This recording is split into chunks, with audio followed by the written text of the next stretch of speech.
Kentucky basketball fans thought that they had found their next superstar in Zvonimir Ivisic, but ever since his college debut, he's kind of disappeared.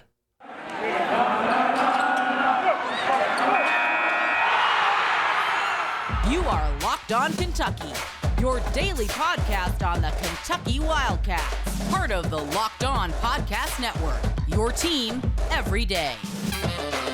All right, what's going on, Big Blue Nation? Welcome on into Locked On Kentucky, your daily Kentucky Wildcats podcast. I'm your host, Lance Dawe, writer for various SEC-related things. But on this podcast, we take a dive into all things Kentucky athletics. On today's episode of Locked On Kentucky, going to be answering some questions surrounding Zvonimir Ivisic. Where has he gone since his collegiate debut against Georgia? We're going to talk a little bit about the rotations, what Cal is trying to do with them. Speaking of Coach Cal, he believes that this team is built for March. Going to give our opinion on that on today's episode, as well as provide you with a Bracketology update from ESPN. So thank you so much for making Locked On Kentucky your first listen every single day. Today's episode is brought to you by FanDuel. You can make every moment more, and new customers, if you join today, you'll get $150 in bonus bets if your first bet of $5 or more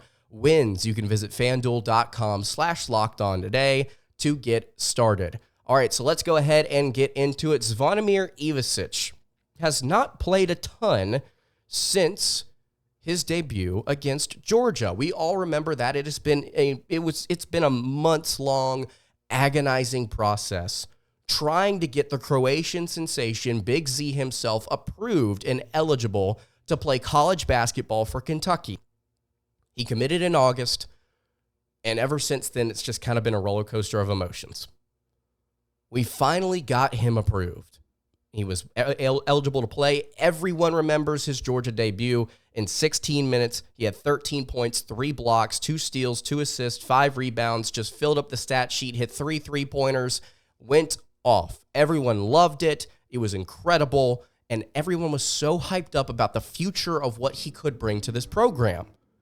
Then all of a sudden, he took a pretty dramatic step back over his next several games, and in fact, he's not really seen the floor a ton since.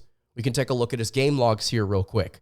He played 10 minutes against South Carolina and was 1 of 3 from the floor. He had those 3 points, made 1 3-pointer. If I'm not mistaken, he actually banked in the 3-pointer, and that was earlier in the first half before things kind of fell apart there for the Kentucky Wildcats. So he played against South Carolina, but didn't play a ton. And then on the road at Arkansas, he played just 3 minutes. Only stat he recorded was 2 rebounds. Just 3 minutes at Arkansas. Next game, Florida at home. Only 6 minutes. Was 0 of 1 from the field, had 2 rebounds, and 1 free throw made. Just 6 minutes. No personal fouls, by the way, against Arkansas or Florida. Kentucky just opted not to play him. Then in the Vanderbilt game, had a pretty good game. 5 of 7 from the floor, 11 total points, 7 rebounds, 2 assists, 1 block. Hey, he fouled out, but whenever you give this kid minutes, he has proven in limited action that he can produce. And then against Gonzaga, 11 minutes played, 1 of 3 from the floor, 3 total rebounds, a block, 7 points.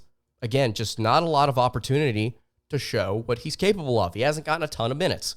And then in this past game against Ole Miss, what did Big Z do?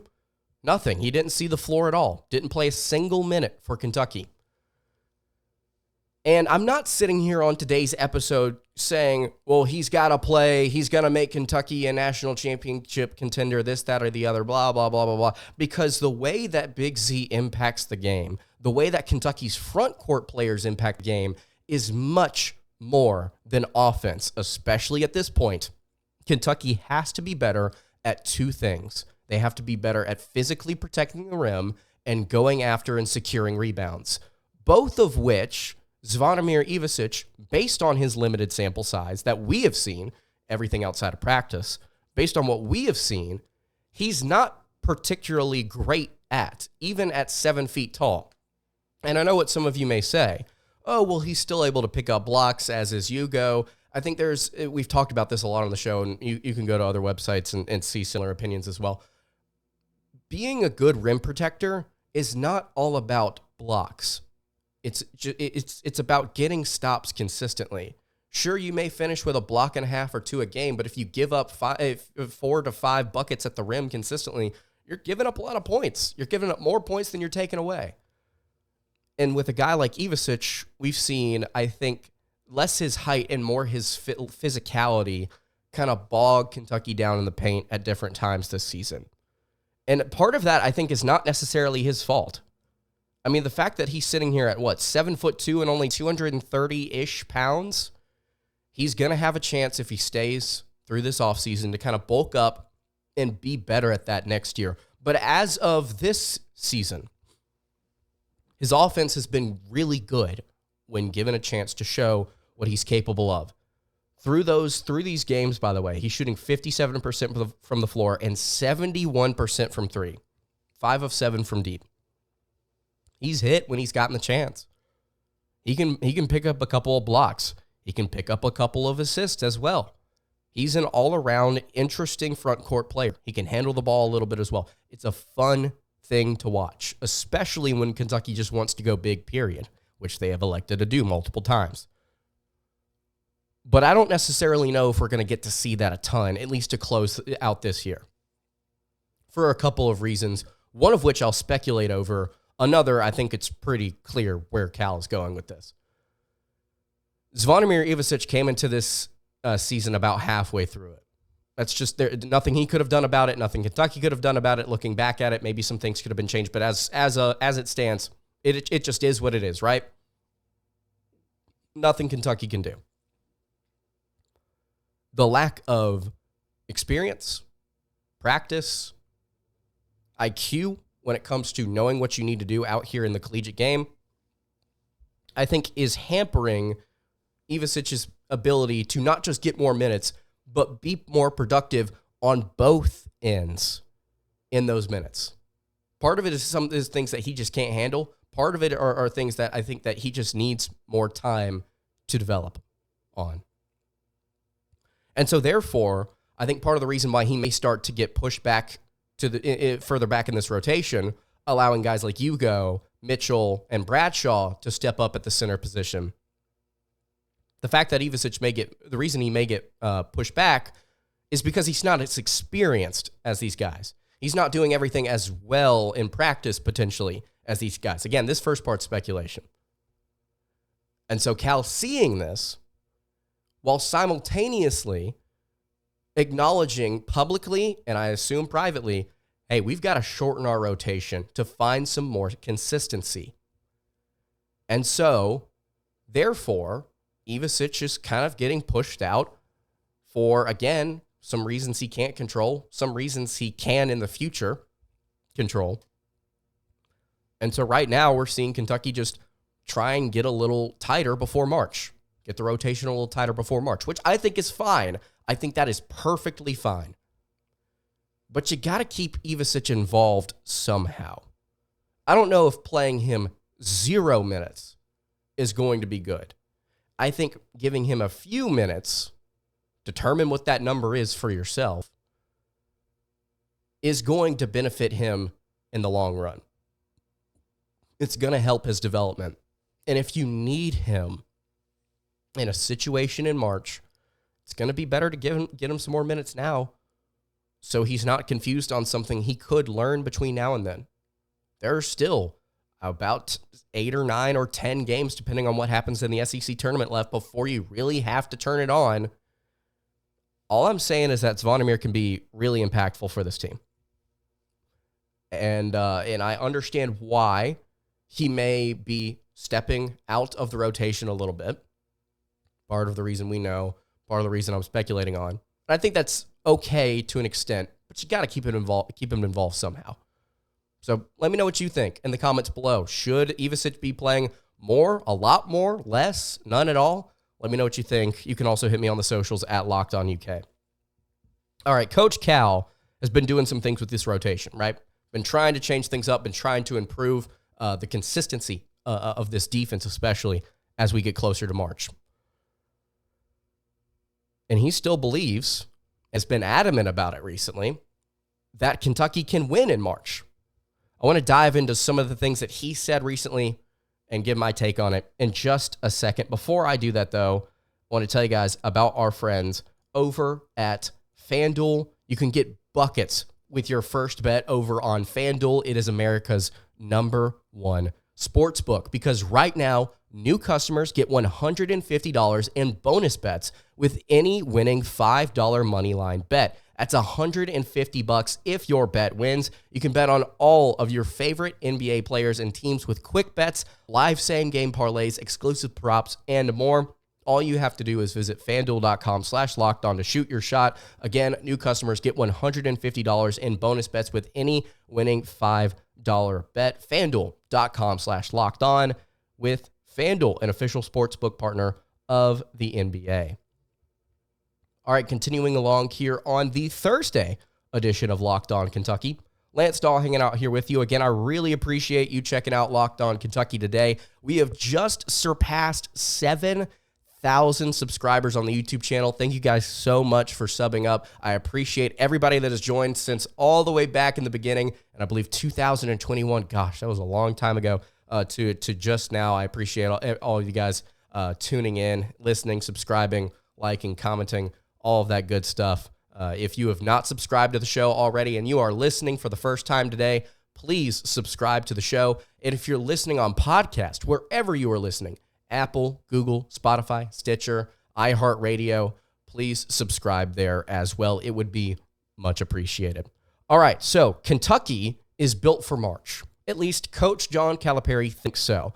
After the game against Ole Miss this past Tuesday, Coach Cal had some interesting comments for the media. First thing I think he actually said before he took questions was that he's trying to shorten his rotation, like we just talked about, trying to find some more consistency. And throughout the interview, he kind of gave some reasoning as to why he's doing it, and then kind of hyped his team up a little bit. He's been trying to do that a lot recently, explaining to the media, and I think he's really talking to his players through the media, saying he believes in them. He loves them. He thinks they're special. He thinks they're not quite where they need to be, and they're trying to get there, but that they have some talent. They have some push to them. And so again, after the game against Ole Miss, he kind of went on a little bit of a run talking about how he believes the team can win in March, win in the NCAA tournament. I'm going to read you his two quotes about what he had to say about the tournament and actually getting there. Coach Cal said, quote, "In the NCAA tournament, you can't score 65, 63, 62. You can maybe in one game, but you'll get beat. You've got to be able to score points. You've got to have a player that can go off in a game so you can advance. We have a couple of those. You can't be a high turnover team because the team you're going to play, they're in the NCAA tournament, they're going to be a low turnover team. We're a low turnover team. The issue is, will we be physical enough? The reason we were physical today, DJ's physical, Trey was physical, Ugonna was physical, Adu was physical. Now 4 of your top 8 are physical players. They're going to bang, and that was one of our issues. 50-50 balls. We missed some today. Justin didn't die for the ball. 50-50 rebounds. Trey helped us today. We're still not where we need to be. And lastly, defensively, you've got to be more connected. If we get those things squared away, the hardest thing to be is what we already are. And if someone's not playing well enough, what can I do? I'll put somebody else in. What happened last year when we hit a game where a guy that couldn't make a shot and we had to stick with him? We had no choice. There was nobody else to stick in. End quote. I think there are a couple of really interesting things in here that we should dive into. So first of all, Coach Cal's absolutely right. Although defense, I think at the end of the day, does win championships, and if Kentucky does win one, they're going to need to show some defense, some legitimate defense in this tournament. I do not disagree with that.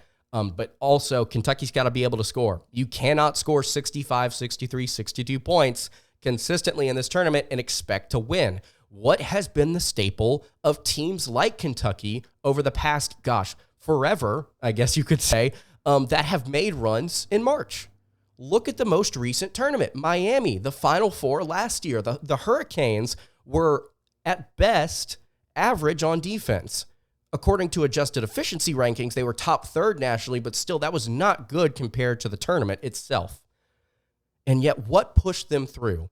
It was offense. It was going on big runs with their powerful guards and making statements in the middle of games and pushing themselves to a point where the opponent could not come back. It was the offense that was giving them life. Kentucky absolutely has a player or two or three that can go off in a game so that Kentucky can advance. Antonio Reeves, obviously your best scorer. Rob Dillingham, some may say he's your best scorer and just doesn't shoot as much as Reeves does, which is wild to think, by the way, coming for Rob out of high school. Reed Shepherd, somebody that is so efficient, if you give him enough volume, he can put up 20 to 25 a game on the right night. Kentucky's got dudes. They got guys in that backcourt. Wagner has not shown it a ton recently, but he can fill it up. He can absolutely get his. Kentucky's a low turnover team. They've got all of these different pieces, right? All of these different guards, this high-octane offense, low turnovers. They play with pace, really good guard play, really, really good guard play, as opposed to a season ago. And what Cal said there towards the end, I think is exactly, it's perfect. It's so true. The hardest thing to be is what they already are. Really, really good on offense. What they need to do is to clean up the issues that they have on the defensive end of the floor. You have to be able to grab rebounds more consistently. Otherwise, it's going to kill you in March. You're not going to make it past the round of 32 if you cannot stop your opponents from getting second chance points, getting second chance opportunities even. Because here's a hypothetical for you. We've talked about how much Kentucky's pace impacts the game. Not necessarily even from an efficiency standpoint, but from just a pure points perspective, just kind of dumbing it down. If Kentucky has possessions taken away from them because they cannot grab these offensive boards against a team that is efficient in the NCAA tournament, that bad defense is going to go from bad to catastrophic very quickly. And they're going to give up too many points to where they cannot climb back, or they just get blown out. How do we know this? Look at the two games against Florida and Tennessee in Rupp. You gave up a ton of second chance points. You took possessions away from yourself. It's less about giving the opponent more possessions because you're doing that anyway with the pace of play that you have. It's more about taking them away from yourself. You've got to be able to secure those rebounds. The little things. Your bigs being more consistent, being more physical. And then on defense, Cal is absolutely right. Absolutely right. You have to be able to be more cohesive, connected on the defensive end. Communication, got all these C words. Communication is going to be paramount for the Wildcats when they get to March. And I hope they're getting better at it now. We saw some good things, some good positive takeaways from that Ole Miss game. Part of it was the fact that Ole Miss just couldn't hit the broadside of a barn, as one of my commenters said. But also, it's part of the fact that Kentucky just played better defense. You're going to need to step up on that end of the floor wholesale. But it's the nitty-gritty. It's the little details. It's the communicating. It's not getting beat on ball screens. It's not freaking out whenever you need to switch. It's actually committing to the player and not letting him drive past you. It's finding the ball in the air and actually going and grabbing it with two hands whenever a shot is put up and it's missed. It's doing all of these different little things. It's making sure that you don't get fronted in the post and you don't get back down into a corner whenever the driver's trying to come down the lane and he's going to scoop it up and lay it in. It's making sure that if you're Hugo, if you're Trey Mitchell, if you're Aaron Bradshaw, you put your weight into that defender and you get past him and you contest the shot better than what they've done so far. It's the little things that Kentucky's got to do. If I'm not mistaken, Cal also said at some point during this that they just need to get, this might have been before the game actually, they need to get just 10% better defensively. They were better than 10% against Ole Miss in Rupp, but you got to be able to prove that on the road. You've also got to be able to prove it in the SEC tournament, because you have potentially 2 or 3 games where you can have, some momentum. You can build some momentum at a neutral site, and you can feel comfortable in that environment, because Kentucky's not played there in a while. At a neutral site, I mean. So I think Cal is absolutely right. I think this team has the ability to really make a run in March. We've talked about that on a recent episode. Kentucky still can win the national championship. We talked about that Miami team a ton. Similar, very similar to the Wildcats in a lot of different ways. It's about matchups.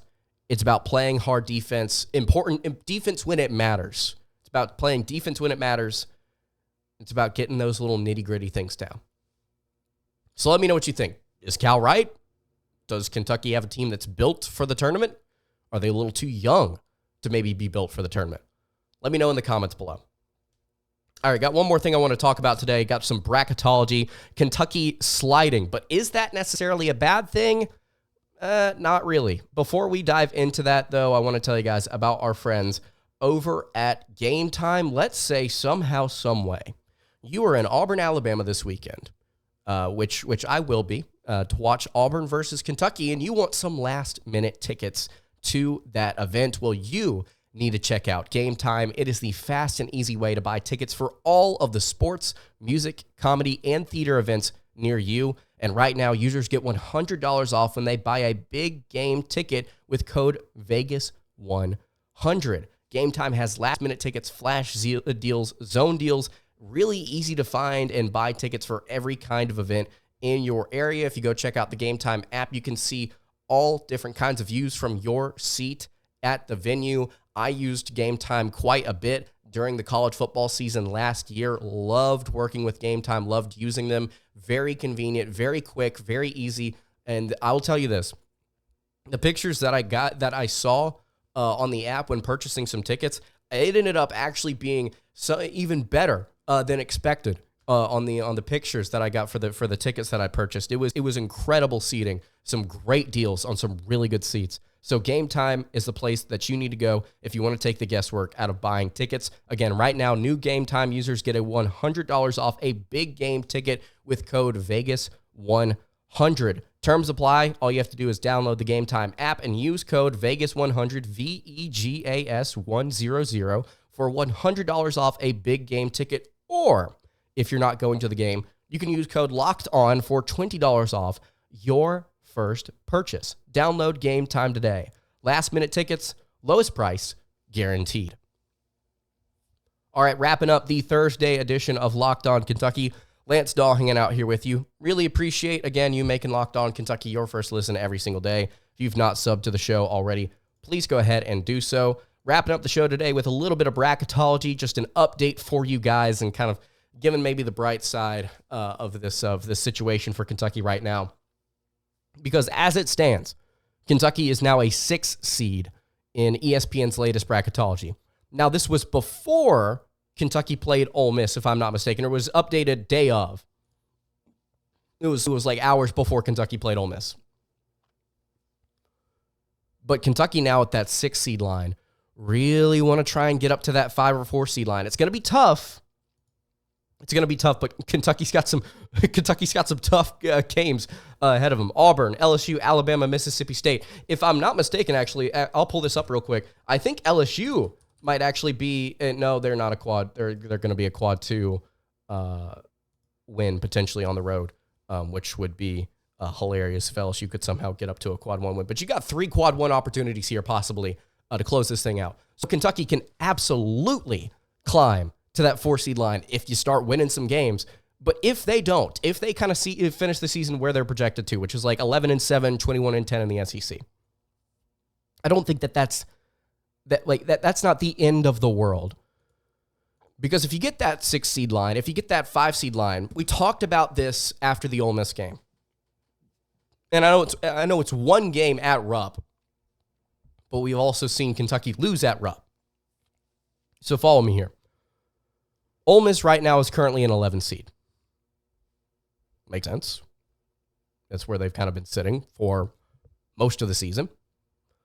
Kentucky being able to put on that sort of showing where you played some good defense. Your offense did not get a ton of shots up, but which was still pretty darn efficient. And you were able to win that game the way you were. It shows what you're capable of against an opponent of an 11 seed's quality, right? Other 11 seeds. Indiana State, Nevada, Utah, New Mexico, Ole Miss, Grand Canyon. Potential's there. Grand Canyon would be an interesting game. Nevada would be an interesting game. Indiana State's a team I wouldn't want to touch with a 30-foot pole because they've got a really fun 5-out offense that would kill Kentucky. Would not want to play them, but still, you get my point. Kentucky has proven the ability to knock down teams of that caliber. So if they end up being a 6 seed and they play an 11 seed, they'll have a chance to at least push to the round of 32. And then you're likely looking at a 3 seed. You're looking at a team like Iowa State, Alabama, Duke, Auburn, teams that would be projected to beat Kentucky, but the Wildcats could still defeat. They could still beat those teams. And Kentucky's going to get to show here over these next 4 games. Like I just said, they're going to get the chance to prove, hey, can you beat Bama? Can you beat Auburn? That's going to be a huge game this weekend. Going to preview that on tomorrow's episode of Locked On Kentucky, by the way. Don't forget that. So I think Kentucky's, if they're a 6 seed, it's not the end of the world. Again, it's about draw. It's about matchups. It's about what Kentucky's going to be doing at the end of the day because they're not going to get an extremely high seed. They're just not. Not at this point. They're going to be somewhere between 4 and 6, hopefully not 7. Hopefully they don't fall apart. And also, they've got a chance to solidify that 4 or 5 seed if they make a run in the SEC tournament. If they win the thing after having a good end to the regular season, 3 seed on the line if a team like Iowa State kind of slips up. 3 seed on the line if a team like Alabama slips up a little bit. Who knows? Who knows? So there's your bracketology update for the Wildcats. Let me know what you think about it in the comments below. And that's going to do it for today's episode of Locked On Kentucky. Hey, you can follow the show on Twitter at Locked On UK. You can follow me on Twitter at LanceDawe_, and you can follow the show over on Instagram. That is at Kentucky Podcast. Any questions, comments, concerns, leave those in the YouTube comments below. Hit me on the socials. I will see you all tomorrow for another episode of Locked On Kentucky. Have a great rest of your day, and God bless.